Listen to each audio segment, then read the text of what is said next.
Can I ask you about climate change? Yeah. And your read on that? Big debate right now, global warming, human-made. How do you see what's actually happening here? Scam. I mentioned earlier an organization called the Club of Rome. Club of Rome was started in 1968, and it's part of a network of organizations. Towards the end of the 19th century, early 20th century, secret society was created in Britain called the Round Table. The first head of it was Cecil Rhodes, who was a Rothschild agent. That's why he went into southern Africa and pillaged the gold and diamond resources and destroyed that society on behalf of the Rothschilds. And he was the head of the Round Table. Then when he died, another guy called Alfred Milner took over, another Rothschild agent. And this secret society started spawning satellite organizations. First one they created was the Royal Institute of International Affairs in London, also known as Chatham House. Think tanks, this is what they are. Watch the think tanks, big time. And then they created something in America, which was an American version of that, called the Council on Foreign Relations. Council on Foreign Relations has, to a very large extent, driven American foreign policy ever since to this day. Then came the Bilderberg Group in 1954, formed at the Bilderberg Hotel in Oosterbeek, Holland. Then in 1968 came the Club of Rome, and then came the Trilateral Commission in 72, 73. Now, the Club of Rome was created specifically to use the environment as an excuse to transform society. And I've been writing about this for a long time. And basically, you say, to save the planet, this has to happen. And to save the planet, it's a globe, therefore we have to have global centralization of power to save the planet. And so the Club of Rome has been one of the big drivers of human-caused climate change, or the illusion of it. And then came a United Nations agenda called Agenda 21. And that laid out a strategy for transforming society to meet the challenge of climate change. It was everything that they wanted. And then later, more recently, they've advanced that, and they call it now Agenda 2030, which is an updated version of the same thing. And when you read Agenda 2030, it is a tyranny's dream, because it dictates every area of human life, including education, to save the planet. And this is problem, reaction, solution, as I call it. And this has been worked towards for a long time. So you create the illusion of the problem, and then you offer the solutions to the problem, which is centralization of power, centralized control. Now, bringing it up to date, one of the most classic Soros progressives around today is a lady in America, a congresswoman, she's recently elected, called Alexandria Ocasio-Cortez, who's classic, nothing to do with facts, just this is how it is. And she's just come out now, and it's got a lot of coverage in America, a lot of support in the Democratic Party, called the Green New Deal. Because she says, I would say bizarrely, and scientists would also say bizarrely too, that we have 12 years to save the planet. We had a few years to save the planet some years back, and it long passed and we're still here. And what her Green New Deal demands is exactly what I've been writing for years, is the plan to transform human society into a centralized dictatorship on the justification of we have to do this to save the planet. And we don't need to save the planet. No. And humans aren't causing an aggressive form of global warming. No, the that's hurting us. planet doesn't need saving. I mean, its natural balance mechanisms will kick us off before it needs any help. But are we going to harm ourselves more in the meantime? No, I've just been reading. See, it's a psychological game. So you have a major weather event in the 1950s, and it's a major weather event. Oh yeah, well that was a bit extreme, wasn't it? You have one now, global warming, it's climate change. And I've just been reading a very, very interesting book by an American meteorologist called Joe Bastardi, who is, since he was a little kid, he was obsessed with the weather. He just loves weather and weather forecasting, and he's just really kind of obsessed with it. And he was observing all this. And being obsessed with the weather, he's looked at charts going back forever, And he's looking at all these claims about this is global warming, this is climate change. And he's going, well, hold on a minute. That happened in the 1950s. That happened in the 1920s. And what he does in this book is he shows the repeating cycles that cause the outcome.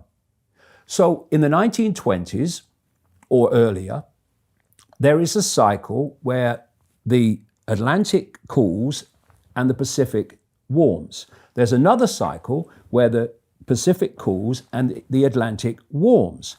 And that has a knock-on effect that eventually reaches a weather outcome.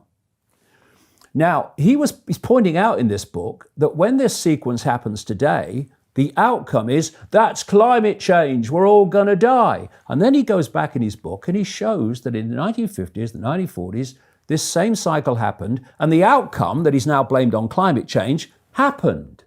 I mean, the planet today is nothing like as warm as it was in what they call the medieval warm period, when there was no carbon dioxide emissions from technology. I mean, what caused it then? Turbocharged handcarts? I mean, it's crazy. And the other thing is that we went from this really warm period, the medieval warm period, about 1,000 years ago, and then we came down into what they call the Little Ice Age, which is still portrayed today on some Christmas cards with people skating on the Thames, when temperatures became very, very cold. And there's a correlation between the two, which I'll come to in a second. And then we started coming out of the Little Ice Age into the present day. And a lot of, they say, this is the warmest day since records began. A lot of those records began, well, we're still coming out of the Little Ice Age. So the comparison between then and now is completely unsupportable. Have you noticed that whenever they're talking about the climate and climate change and global warming, they never mention the bloody sun.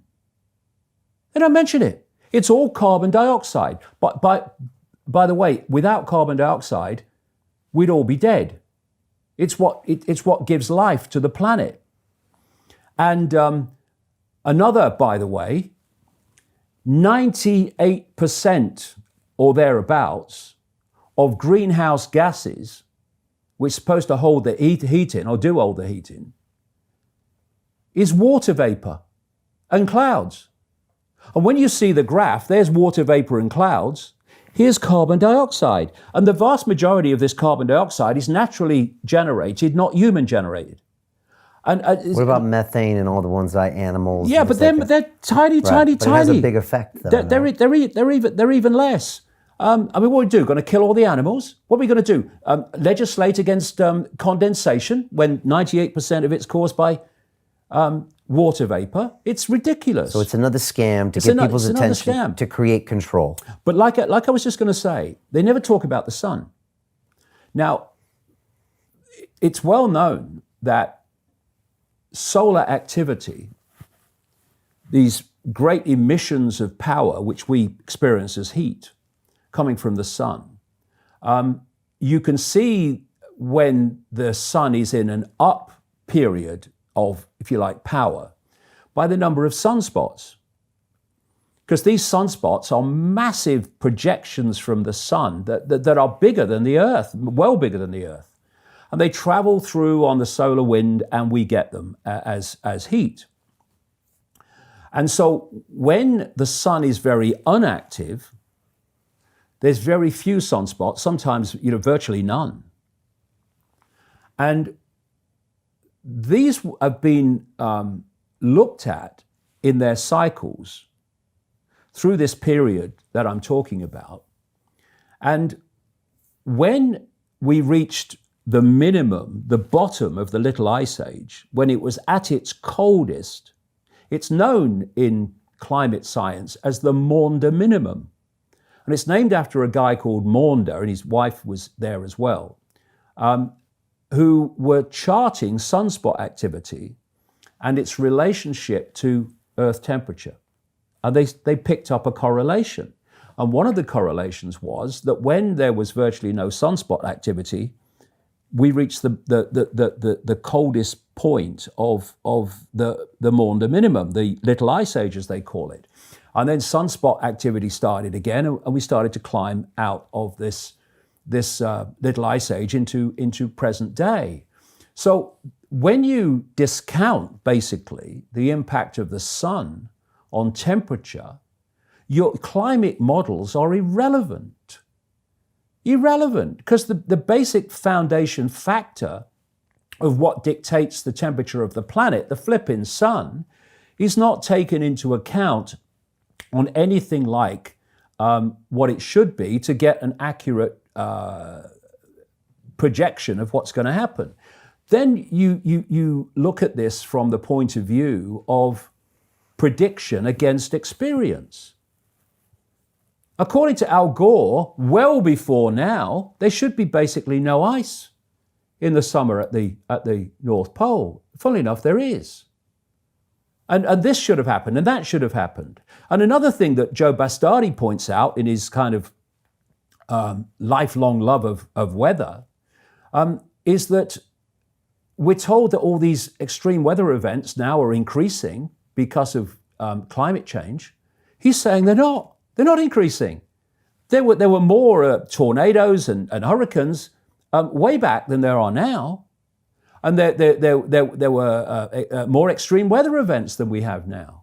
But because it's a psychological game, if you keep saying every time, notice what they've done now in Britain, which they've never done before, they've started naming storms. Like they name hurricanes, which are kind of not very often, so you just name a few. They must be running out of names. Because every time there's a storm that you would call, it's a bit more than, it's going to be a bit rough, they give it a name. All right, so it's another psychological It's tactic. more scary. All right, so we need to ignore it. Well, what we need to do is to research ourselves beyond the official narrative. And if we do, we'll find an amazing thing, that there are a lot of scientists, increasing all the time, by the way, who are saying, actually, it's not happening, is it? It's not real, is it? There's many, many scientists now that were on the bandwagon, it's happening, and we're now saying, well, actually, I'm reassessing it. I don't think it is now. I don't think this is real. And all that is available if you search for it. But when you've got a situation where the BBC, that's supposed to be this neutral organization, well, it's the way I tell them, that actually made a decision that the science is settled, therefore we're not having people on that are saying otherwise, then what you're doing again, back to the same theme, you're skewing the debate. Because all people are hearing is climate change is real. If they don't go searching elsewhere, climate change is real, we're all going to die. You are disgustingly, mercilessly frightening young children of the devastation and the horror that they're going to face for a political agenda. That's what's happening. So and the school, I mean, my son, Jamie, because he thinks for himself, when he was at school, And he had an exam, and part of the exam was climate change.